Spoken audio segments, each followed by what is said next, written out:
नमोस्तु नमोस्तु नमोस्तु नमो ओरियंताणं नमो सिद्धाणं नमो वैरियाणं नमो वज्रायणं नमो लोये सोवसाहुणं ओंकार बिंदु संयुक्तं नित्यं ध्यायन्ति योगिनः कामदं मोक्षदं चैव ओंकाराय नमो नमः। मंगलम भगवान वीरो मंगलम गौतमो गणि मंगलम कुंद कुंदार्यो धर्मोस्तु मंगलम सर्वमंगल मांगल्यम सर्वकल्याणकारकं प्रधानं सर्वधर्माणां जैनं जतु शासनं नमः समयिसाराय स्वानुभूत्या चकाशते चित्स्वभावाय भावाय सर्वभावान्तर्चिते।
समयिसाराय स्वानुभूत्या चकाशते चित्स्वभावाय भावाय सर्वभावान्तर्चिते।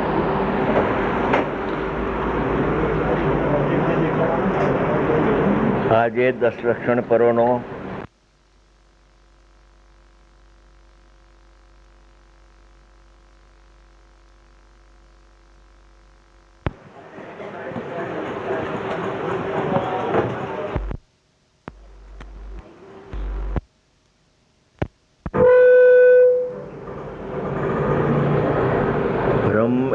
આત્માનો સ્વભાવ,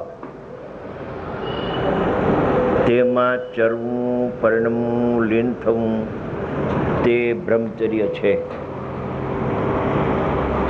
વિકાર અને પરના સંગ્રહિત આત્મ સ્વભાવ કેવો છે તે જાણ્યા વગર ઉત્તમ બ્રહ્મચર્ય હોય નહીં. લૌકિક બ્રહ્મચર્ય તે શુભ રાગ છે, ધર્મ નથી. અને ઉત્તમ બ્રહ્મચર્ય તે ધર્મ છે, રાગ નથી.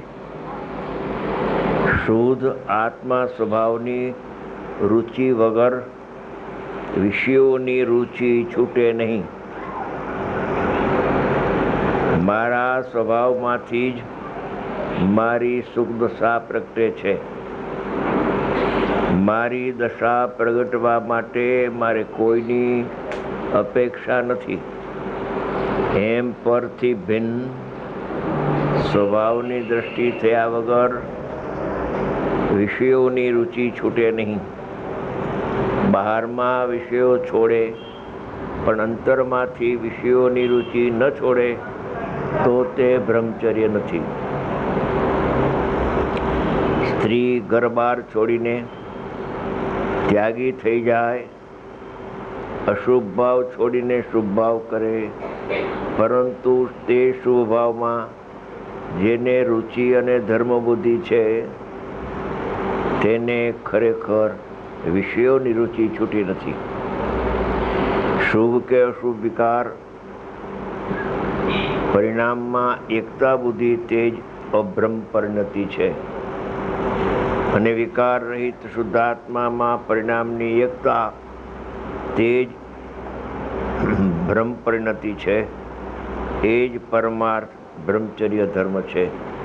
બ્રહ્મચર્યની વ્યાખ્યા કરતાં કહ્યું કે આત્માના શ્રદ્ધા જ્ઞાનપૂર્વક ઉપયોગને આત્મામાં લગાડવો, એમાં જ રમવું, એમાં જ પરિણતિ લીન થવી, એનું નામ આત્મામાં ચરવું, એનું નામ બ્રહ્મચર્ય છે.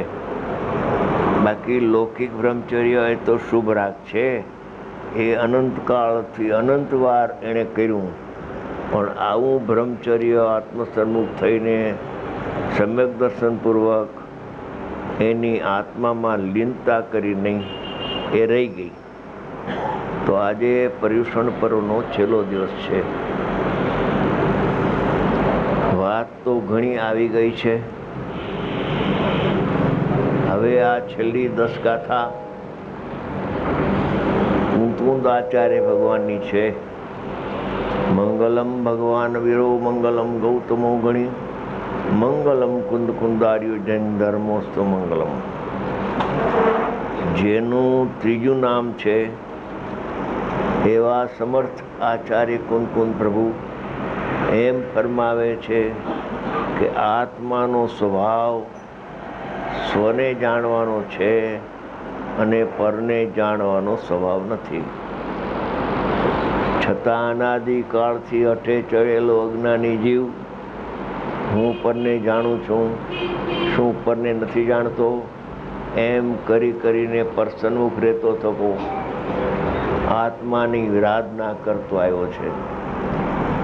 હવે તો આ આત્માની આરાધના કરવાના દિવસો છે કે આત્મસન્મુખ થઈને કેવળ આત્માનું જ્ઞાન, આત્માને જાણે અને પરને ન જાણે એવો આત્માના જ્ઞાનનો સ્વભાવ હોવાથી તે પોતાને જાણે છે ને જાણવા રૂપે પરણમે છે, અને પછી પોતાના સ્વભાવમાં લીન થતાં બે ઘડી લીન થાય તો એને શુક્લ ધ્યાનની શ્રેણી આવીને કેવું જ્ઞાન થાય છે.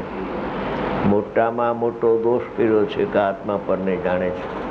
જેમ પરનો કરતા માને કે પરનો જ્ઞાતા માને, બે સમકક્ષી દોષ છે. એક શ્રદ્ધાનો દોષ અને એક જ્ઞાનનો દોષ. હવે લગભગ આપણે ગાથા તો પૂરી થવા આવી છે. થોડુંક લઈ લઈ.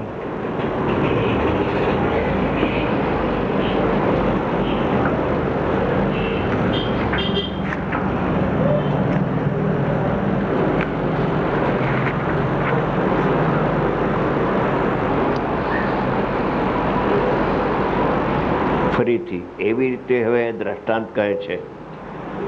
બાહ્ય પદાર્થોની વ્યાખ્યા કરે છે.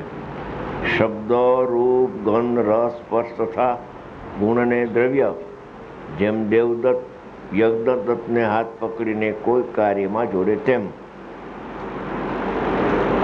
આત્માને સ્વજ્ઞાનમાં જોડતા નથી. આ બાહ્ય જે વિષયો છે શબ્દાદિ, તે આત્માને એમ કહેતા નથી કે તું મને જાણ, તું શું, તું મને સ્પર્શ કર. એમ બાહ્ય પદાર્થો તો આત્માને કદી કહેતા નથી ને કહેવાના પણ નથી ને કહેતાય નથી. અને ભગવાન આત્માનું જ્ઞાન 3 કાળમાં વિમુખ થતું નથી, એ તો સન્મુખ જ રહે છે. જે વિમુખ થાય છે તે આત્માનું જ્ઞાન નથી, પણ તે ઇન્દ્રિય જ્ઞાન છે. ઇન્દ્રિય જ્ઞાન ઇઝ ઇક્વલ ટુ અજ્ઞાન. ઇન્દ્રિય જ્ઞાન એટલે અજ્ઞાન છે. અજ્ઞાન એટલે ઇન્દ્રિય જ્ઞાન. આત્માને જાણતું નથી, માટે તેને અજ્ઞાન કહેવામાં આવે છે. ઇન્દ્રિય જ્ઞાન આત્માને કદી જાણી શકતું નથી. પ્રવચનસારની 172 ગાથામાં આચાર્ય ભગવાને અલિંગ ગ્રહણના 20 બોલ કર્યા છે. એમાં પહેલા બોલમાં એમ કહ્યું કે ગ્રાહક એટલે જ્ઞાયક એવા જેને અલિંગ ગ્રહણ, લિંગ વડે એટલે ઇન્દ્રિયો વડે એ જાણવાનું કામ કરતો નથી, તેથી તે અલિંગ ગ્રહણ છે. આમ અતિન્દ્રિય જ્ઞાનમય આત્માની પ્રાપ્તિ થાય છે એવો પેલો બોલ. બીજા બોલમાં કહે છે કે ઇન્દ્રિય જ્ઞાન આત્માને જાણતું નથી, માટે તે અનુમાનનો વિષય નથી, અનુભવનો વિષય છે. એમ અહીંયા કહે છે કે આત્મા પોતાને જાણવાનું છોડી અને પરને જાણવા જતો નથી. કદી આત્માનું જ્ઞાન વિમુખ થયું નથી, વિમુખ થશે પણ નહીં. અને જે જ્ઞાન વિમુખ થઈને પરને પ્રસિદ્ધ કરે છે તે જ્ઞાન જ્ઞાન નથી પણ અજ્ઞાન છે, ઇન્દ્રિય જ્ઞાન છે.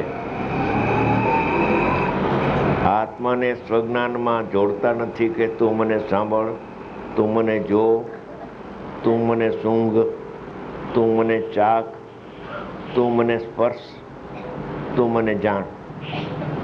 અને આત્મા પણ જેમ લોહ ચુંબકની સન્મુખ સોય ખેંચાઈને એમાં જાય છે ને ચોંટી જાય છે, એવી રીતે આત્માનું જ્ઞાન,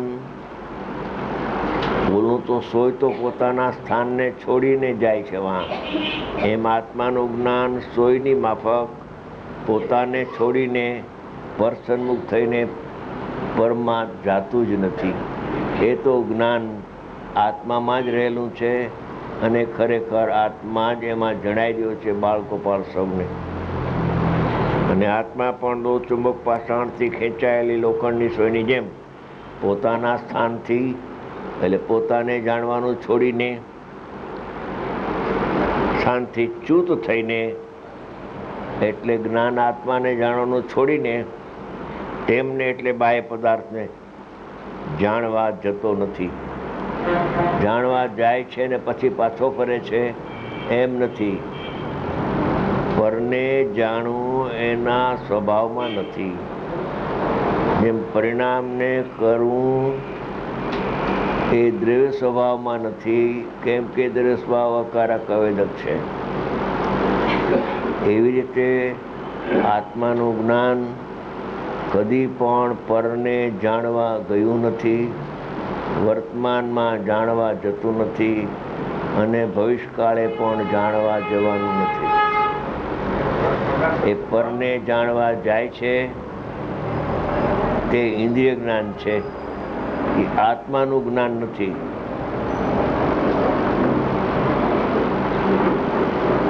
ઇન્દ્રિય જ્ઞાન કેમ પરમાં જાણવા ગયું કે પોતે પોતાને જાણવાનું છોડ્યું અને હું પરને જાણું છું, એમાં ઇન્દ્રિય જ્ઞાનનો જન્મ થઈ ગયો. ઇન્દ્રિય જ્ઞાનના જન્મની સાથે એને મોહ રાગ દ્વેષની ઉત્પત્તિ થઈ. આખો સંસાર આ ઇન્દ્રિય જ્ઞાનથી ઊભો થાય છે. જો જ્ઞાન શરીરને જાણે તો મમતા થાય, પણ જ્ઞાન આત્માને જાણે તો મમતા ન થાય. આત્માને જાણ્યા પછી ઇન્દ્રિય જ્ઞાન શરીરને જાણે તોય શરીરમાં મમતા ન થાય. ફરીને એક વખત ઇન્દ્રિય જ્ઞાન ને અતિન્દ્રિય જ્ઞાન વચ્ચેનું ભેદ જ્ઞાન થયું અને અંતર સન્મુખ થઈ અને આત્માને પ્રત્યક્ષ અનુભવમાં લીધો. ધ્યેયનું ધ્યાન કરતા આખો આત્મા ભેદ જ્ઞાનનું જ્ઞેય થયું, ત્યારે નિર્વિકલ્પ ધ્યાન આવે છે. એ સ્થિતિ સમ્યક જ્ઞાન પ્રગટ થયા પછી, અતિન્દ્રિય જ્ઞાન પ્રગટ થયા પછી એ સવિકલ્પમાં આવે છે સાધક. ત્યારે દેહને જાણતો નથી, માત્ર દેહનો પ્રતિભાસ થાય છે, એટલે ઉપચારથી દેહને જાણે છે એમ કહ્યું. છતાં પણ દેહમાં એને મમતા થતી નથી. ઇન્દ્રિય જ્ઞાન એને જાણે છે, પણ આત્માનું જ્ઞાન એ સમયે ઇન્દ્રિય જ્ઞાન જાણે છે, તે સમયે આત્માનું જ્ઞાન દેહને જાણતું નથી, ભેદને જાણતું નથી, અભેદને જાણે છે પર નથી. પોતાના સ્થાનથી ચ્યુત થઈને તેમને એટલે બાહ્ય પદાર્થને જાણવા જતો નથી. પોતાને છોડે તો બહારને પદાર્થને જાણવા જાય ને, જ્ઞાન આત્માના સ્વભાવને જાણવાનું છોડીને કદી 3 કાળમાં જતો નથી. દીવાના પ્રકાશે